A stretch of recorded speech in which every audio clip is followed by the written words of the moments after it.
Hello, ladies and gentlemen. This is lesson 6. Okay. Now, before we actually get into the lesson notes, I just want to make a couple notes about horizontal and vertical lines. So, if you have a Cartesian graph here, and the equation of a line that you're given is like y equals 1. Okay, well, what does that mean? If we draw our little grid marks, where is y equals 1? Well, this is the y-axis, so there's y equals 1 right there. But there's also y equals 1 there. And there's y equals 1 there. Y is still 1. Okay, no matter what these x coordinates are, this is 0, 1, this is 1, 1, this is 2, 1, this is 3, 1, this is 4, 1. Okay, and on the negative side, these are also all 1 for y, anyway. What about in between? Yep. For example, like this is negative 1, 2, 3. This is negative 3.5. And the y value is still 1. Okay, well, you can continue this pattern. It doesn't matter where you fit them. And eventually, once you hit all the values that have a y-coordinate of 1, what does it appear like you're getting? And hopefully you see that it's a horizontal line at y equals 1. Okay, let's talk about if it says x equals a number. So for example, we're given the line x equals negative 1. All right, well, where is negative 1 for x? This is our x-axis. So this is x equals negative 1, 0. Well, you could also put a point there, and this is x is equal to negative 1, 1. And you could also put a point there, and that's x equals negative 1, 2. And hopefully you're following along, negative 1, 3. Negative 1, 4. You can also go into the negatives. Negative 1, negative 1. Negative 1, negative 2. And it so happens that if you start filling out all the different points that have an x value of negative 1, you end up with a vertical line at x equals negative 1. So we're going to keep that in mind, jot that down. If it's y equals a number, that gives you a horizontal line at that value. And if it's x equals negative 1, that's a vertical line at that value. So let's get into the lesson. So a reflection over a line is a transformation in which each point of the original figure has an image that is the same distance from the line of reflection. So yesterday we were using the x and the y-axis as our lines of reflection. But today we're going to get different lines of reflection. So let's plot this point. So while I'm doing this video, pause the video, plot the points, and then click play to see how you do.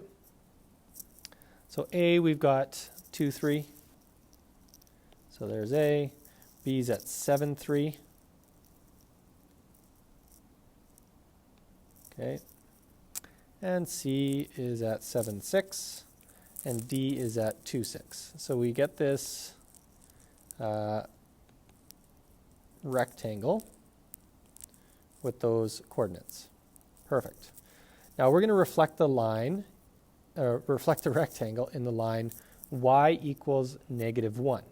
Now if you recall, this is a horizontal line at y equals mine says 1. Let's change this to y equals negative 1. Okay, so negative 1 for the y value is there. So let's draw just a line, a horizontal line at y equals negative 1. Now if we're counting, A is 1, 2, 3, 4 away from that line. So count from that line, 1, 2, 3, 4. And that's going to be A prime. B prime is going to be 4 away from it as well.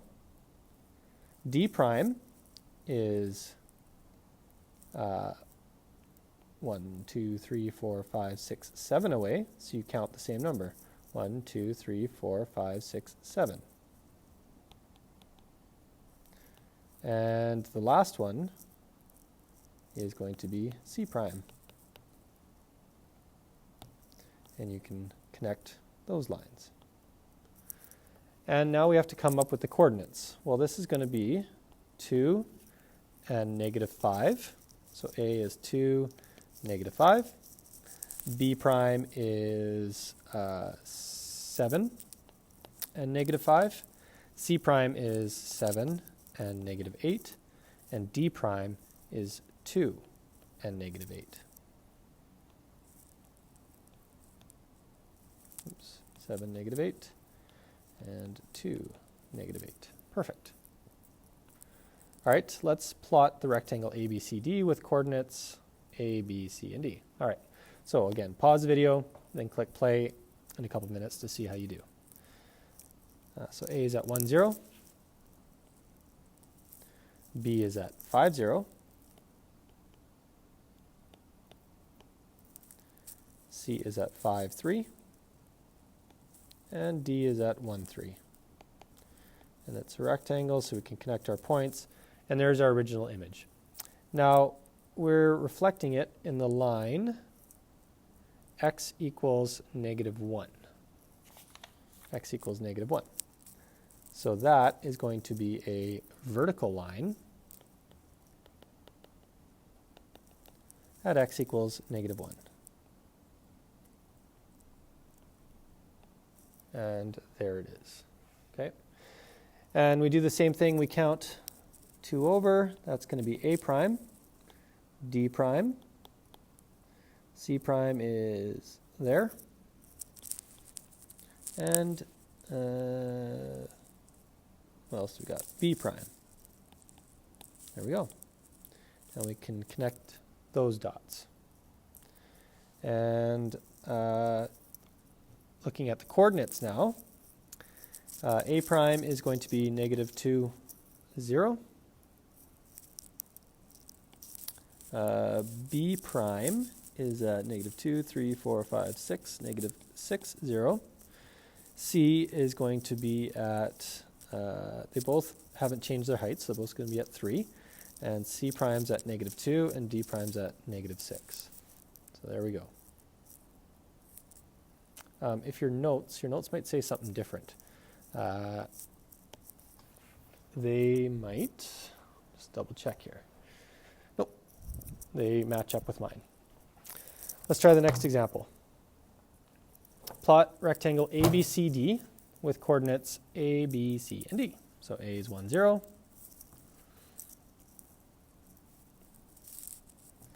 B is 5, 0.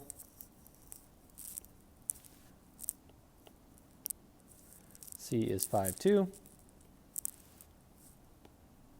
And D is 1, 2. All right, so we got this shape. Perfect. Now we're going to reflect the rectangle in the line 3 units below the x-axis. Okay, well, where's the x-axis? It's here. So what's 3 less than that? 1, 2, 3. So we're actually going to be reflecting it in this line.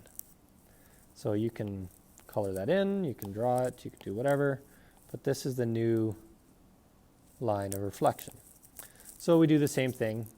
Just going to erase this one here. Try to clean it up a little bit. There we go. So we do the same thing. We count down. So A is 1, 2, 3 away from it. So count 3 from that new line of reflection. 1, 2, 3. There's A prime. D prime is 2 away from A prime. And then C prime is there. And B prime. Oops, I think I got those backwards. B and C prime. There we go. And there's our reflected image. So our coordinates here are going to be A is going to be 1, negative 6.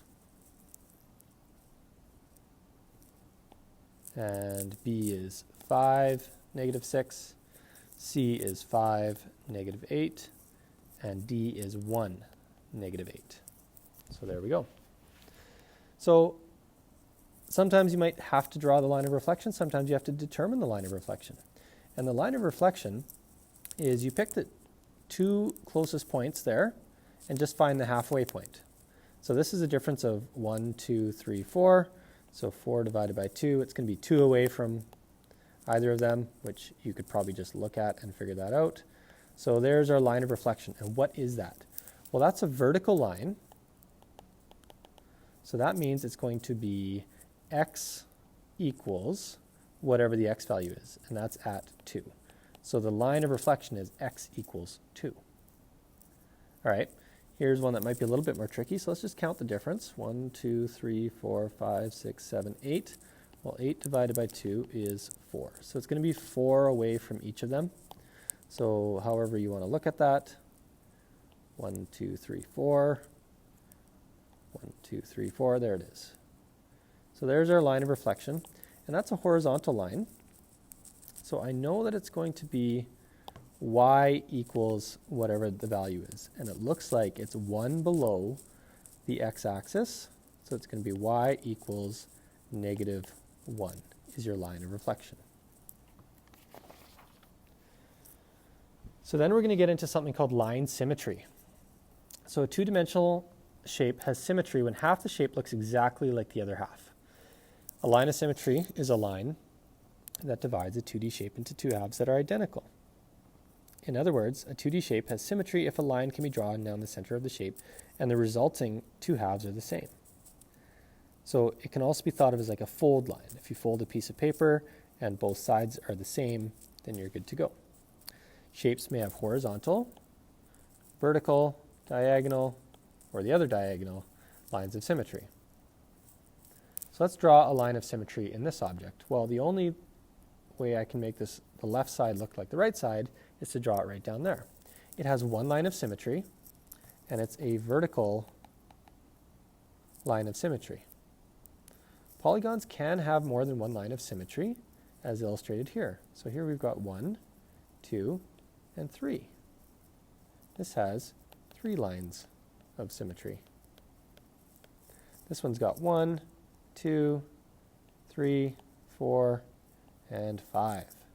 This has 5 lines of symmetry. So, draw a line of symmetry for each of the following regular polygons.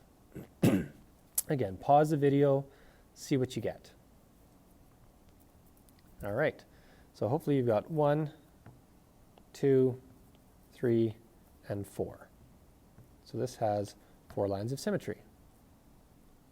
How about the other one? Okay, well here we got 1,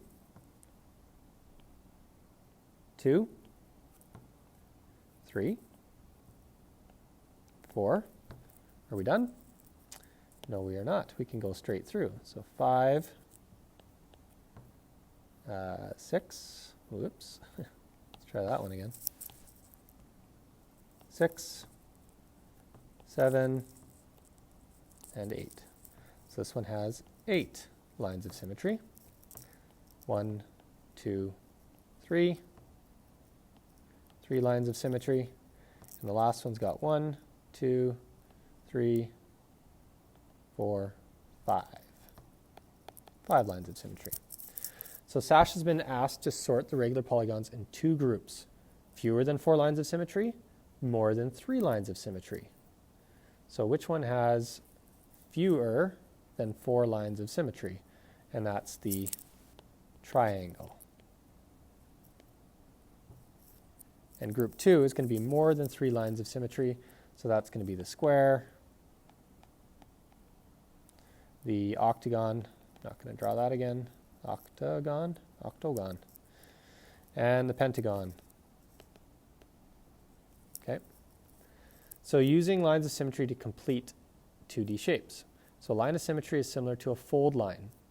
When a shape is folded in half along a line of symmetry, both sides are exactly the same. As a result, when given half of a symmetrical figure, it is possible to draw the missing half. So for this one, if this is the line of symmetry, to draw the other side, you follow the same pattern. Yeah, not bad. So that has one line of symmetry, so you've completed it.